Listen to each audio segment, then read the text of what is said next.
एक समय की बात है। एक गांव में सफेद साड़ी वाली चुड़ैल का आतंक था। चुड़ैल रात भर गांव में घूमती और गांव का जो भी आदमी उसे दिखाई देता उसे वो घायल कर देती। अरे कोई तो बचाओ, मर गया रे। एक रात हरिया अपने खेत से अपने घर लौट रहा था कि तभी अचानक उसके सामने चुड़ैल आ जाती है। अरे बाप रे, ये चुड़ैल कहाँ से आ गई? आज तो मैं गया काम से।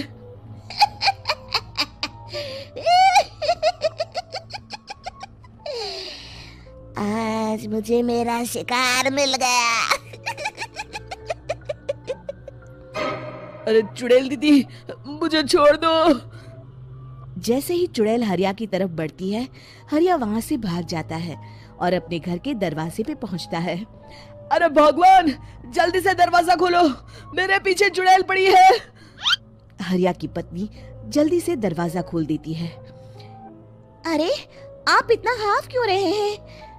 अरे मेरे पीछे चुड़ैल पड़ी है, आज तो मैं बाल बाल बच गया। जल्दी से सभी दरवाजे और सभी खिड़कियों को बंद करके बत्ती बुझा दो। तभी चुड़ैल हरिया के घर के पास पहुंच जाती है। अरे वो आदमी कहाँ गायब हो गया? मैं भी देखती हूँ आखिर कब तक बचेगा। मैं अपने शिकार को इतनी आसानी से नहीं छोड़ती। इतना कहकर चुड़ैल वहाँ से चली जाती है। वहीं दूसरी तरफ हरिया और उसकी पत्नी दोनों अपने घर की खिड़की से ये सब देख रहे होते हैं। अरे बाप रे, ये तो बड़ी डरावनी चुड़ैल थी। अगले दिन ये बात आग की तरह पूरे गांव में फैल जाती है और धीरे धीरे लोग चुड़ैल के डर के मारे शाम होते ही अपने घरों से बाहर निकलना बंद कर देते हैं। कुछ दिनों के बाद भाई, मैंने तो इस चुड़ैल के डर के मारे रात को अपने खेतों को पानी देना बंद कर दिया है। कहीं मेरी फसल सूख गई तो मैं तो कहीं का नहीं रहूंगा। साहूकार का कर्जा कैसे चुकाऊंगा? अरे भाई, पूरे गांव वालों का यही हाल है। पता नहीं ये चुड़ैल हमारे गांव में कहां से आ गई। फिर एक दिन गांव के पास वाली नदी के किनारे एक बहुत बड़े तांत्रिक के आने की बात कुछ गांव वालों को पता चलती है। वो लोग जाके ये बात गांव के मुखिया को बताते हैं। मुखिया जी, नदी के किनारे एक बहुत ही पहुंचे हुए तांत्रिक बाबा आए हैं। हमें उनसे मदद मांगनी चाहिए।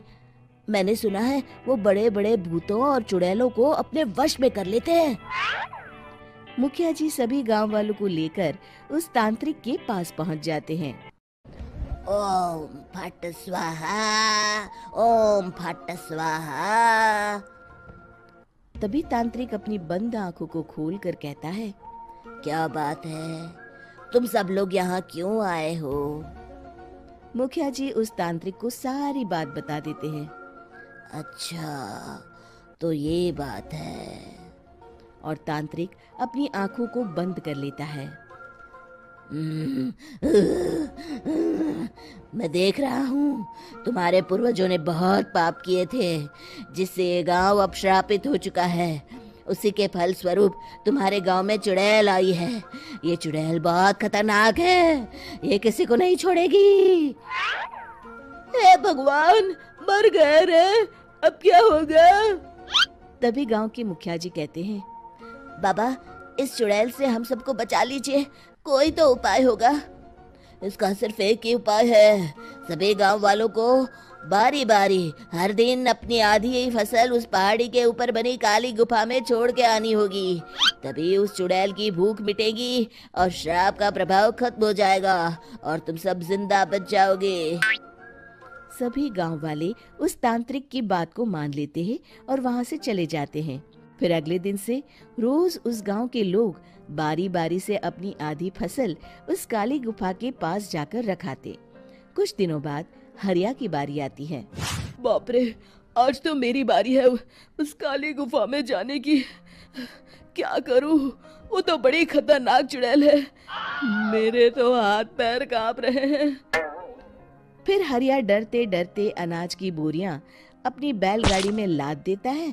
तभी हरिया की पत्नी उससे कहती है, देखो जी, संभल के जाना और किसी भी हालत में शाम होने से पहले वापस आ जाना।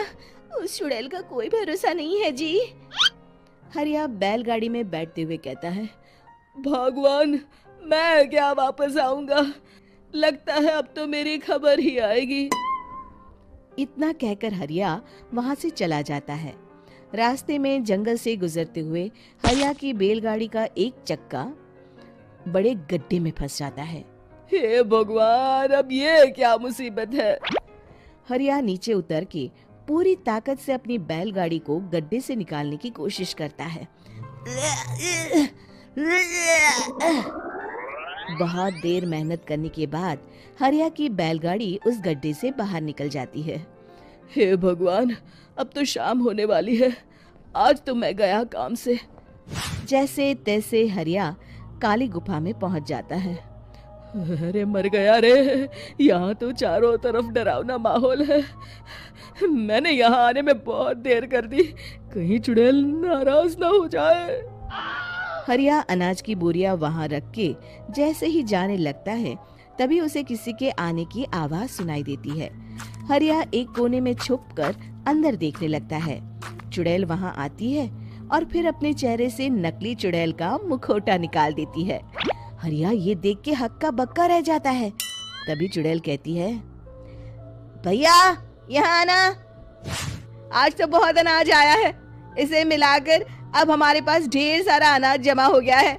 कल ही हम इसे शहर में बेच आएंगे और माला माल हो जाएंगे। तभी अंदर से नदी के किनारे वाला तांत्रिक बाहर आता है। अरे, ये तो तांत्रिक बाबा है। हाँ, अब तो हम दोनों की जिंदगी मजे में कटेगी। गांव वालों को बेवकूफ बनाना इतना भी मुश्किल नहीं था। लोग तो तुम्हें सच में असली चुड़ैल समझते हैं। हाँ, तुमने सही कहा। अब ये गांव वाले चुड़ैल के डर से जिंदगी भर इस काली गुफा में अनाज पहुंचाते रहेंगे। अच्छा, तो ये बात है। ये दोनों पूरे गांव वालों को बेवकूफ बना रहे हैं। अभी जाकर सबको बताता हूँ। हरिया उन दोनों की पूरी बातें सुन लेता है और जल्दी से वापस गांव में आता है। गांव वालों को पूरी बात बता देता है। इससे पहले वो दोनों हमारा अनाज लेकर शहर जाए, हमें उन दोनों को पकड़ना होगा। उधर दूसरी तरफ नकली तांत्रिक और नकली चुड़ैल बनी औरत एक बड़ी गाड़ी में सारा अनाज लाद के वहां से निकलने की तैयारी कर रहे होते हैं। जल्दी करो, इससे पहले हमें कोई देख ले। हमें यहाँ से निकलना होगा। और तभी वो दोनों देखते हैं कि सामने से सभी गांव वाले अपने अपने हाथों में मशाल लेके आ रहे हैं। दोनों बुरी तरह डर जाते हैं। रुक जाओ, तुम दोनों का भांडा फूट चुका है। अरे मर गए रे, ये गांव वाले कहाँ से आ गए? तुमने क्या सोचा इतनी आसानी से यहाँ से निकल जाओगे? ये अनाज हमने अपने खून पसीने से दिन रात खेतों में मेहनत करके उगाया है। दोनों मुखिया जी के पैरों में गिर जाते हैं। हमें माफ कर दीजिए, हम दोनों एक नंबर के कामचोर हैं। बिना मेहनत किए पैसे कमाना चाहते थे। हाँ, अब हम आगे से मेहनत मजदूरी करके पैसे कमाएंगे। हमें कुछ मत करना, हमें छोड़ दीजिए। इतना कह के दोनों गांव छोड़ के भाग जाते हैं और सभी गांव वाले फिर से खुशी खुशी रहने लगते हैं। शिक्षा, तभी तो कहते हैं कि किसी भी समस्या का समाधान केवल सूझबूझ से ही करना चाहिए और कभी हिम्मत नहीं हारनी चाहिए। दोस्तों, हमें उम्मीद है कि आपको हमारी ये कहानी पसंद आई होगी। कृपया हमारे चैनल को सब्सक्राइब करें और सभी अपडेट्स के लिए बेल आइकन जरूर दबाएं। और हाँ, वीडियो लाइक और शेयर करना मत भूलिएगा। Bye bye.